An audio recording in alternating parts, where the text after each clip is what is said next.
एक ऐसा आइडिया है जो सुनने में तो बहुत सिंपल लगता है, लेकिन है बहुत पावरफुल। वो ये कि हर दिन सिर्फ 1 घंटा पूरी तरह से फोकस के साथ बिताया गया 1 घंटा किसी की भी जिंदगी में एक बहुत बड़ा, एक असली बदलाव ला सकता है। आज हम इसी को एक्सप्लोर करने वाले हैं। तो सवाल ये उठता है, क्या सच में 1 घंटा किसी की जिंदगी बदल सकता है? क्या सिर्फ 60 मिनट में वो ताकत है जो किसी के जीने की पूरी दिशा ही बदल दे? चलिए इस पर जरा गहराई से बात करते हैं। देखिए, ज्यादातर लोगों का समय ना दो तरीकों से गुजरता है।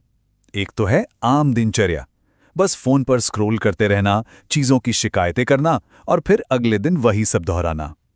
और फिर एक दूसरा रास्ता है, इरादे का रास्ता, जहां समय का इस्तेमाल कुछ नया बनाने, कुछ सीखने और खुद को बेहतर बनाने के लिए किया जाता है। चलिए अब आते हैं असल मुद्दे पर। इसे हम कह सकते हैं 4% की समस्या। ये समझना कि हम अपना सबसे कीमती रिसोर्स यानी कि हमारा समय अक्सर कैसे गलत जगहों पर गवा देते हैं। यहां एक बहुत ही दिलचस्प बात सामने आती है। पता है, 1 घंटा पूरे दिन का कितना होता है? सिर्फ 4%। सिर्फ 4%। जब इसे इस नजरिए से देखा जाए तो ये कमिटमेंट बहुत छोटा और करने लायक लगता है ना? लेकिन इसका असर बहुत बड़ा हो सकता है। ये एक जरूरी सवाल है जिस पर हर किसी को सोचना चाहिए। कितना समय हो गया बदलाव के बारे में सोचते हुए? कितने समय से एक ही जगह पर एक ही सिचुएशन में अटके होने का एहसास हो रहा है? असली बदलाव के लिए पूरे दिन को बदलने की जरूरत नहीं है, बस 1 घंटे को बार बार दोहराने की जरूरत है। और यही तो सारी बात है। पता है, समय ना एक आईने की तरह होता है। ये बिल्कुल साफ साफ दिखाता है कि हमारी असल प्राथमिकताएं क्या हैं।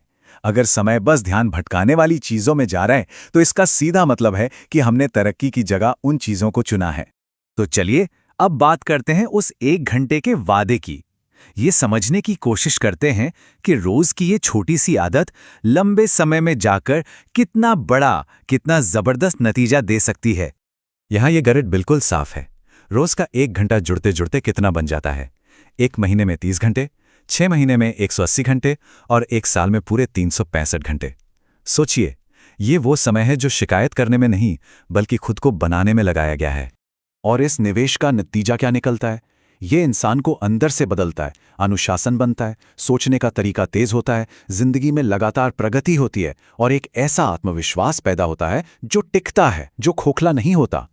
तो ये सिर्फ टाइम मैनेजमेंट नहीं है, ये एक माइंडसेट में बदलाव है, एक बुनियादी चुनाव है कि क्या समय का इस्तेमाल असलियत से भागने के लिए करना है या फिर एक बेहतर असलियत बनाने के लिए।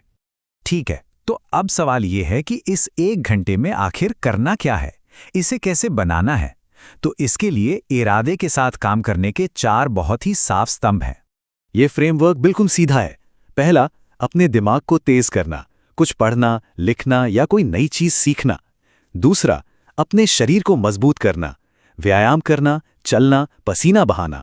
तीसरा, अपना भविष्य बनाना, कोई नया स्किल सीखना या कोई साइड प्रोजेक्ट शुरू करना। और चौथा, स्पष्टता खोजना, शांत बैठकर सोचना, योजना बनाना और समस्याओं का हल निकालना। और हाँ, ये बात याद रखना बहुत जरूरी है, लक्ष्य हर दिन परफेक्ट होना नहीं है। लक्ष्य है लगातार बने रहना। अगर कोई दिन छूट भी जाए ना तो कोई बात नहीं, जरूरी ये है कि अगले दिन फिर से शुरू किया जाए। अब आते हैं सबसे बड़ी चुनौती पर, कंसिस्टेंसी यानी कि निरंतरता। उस दिन क्या करें जब कुछ भी करने का मन ना हो, जब प्रेरणा बिल्कुल खत्म हो जाए, तो आदत को कैसे बनाए रखा जाए? इसका जवाब है अनुशासन। डिसिप्लिन का सीधा सा मतलब है वो काम करना जो जरूरी है, तब भी जब उसे करने का मन ना हो। हमारी भावनाएं तो ऊपर नीचे होती रहती हैं, लेकिन अनुशासन हमें सही रास्ते पर बनाए रखता है। ये एक बहुत ही कमाल की बात है। हम अक्सर सोचते हैं कि काम करने के लिए पहले मोटिवेशन चाहिए, लेकिन सच तो इसका उल्टा है।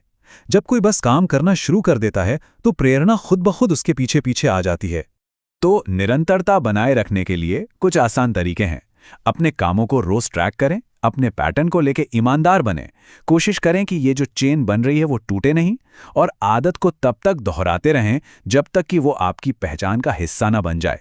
चलिए अब आखिरी और सबसे शक्तिशाली हिस्से की तरफ बढ़ते हैं। ये उस गहरे अंदरूनी बदलाव के बारे में है जो इस 1 घंटे की प्रैक्टिस को अपनाने वाले इंसान के अंदर होता है।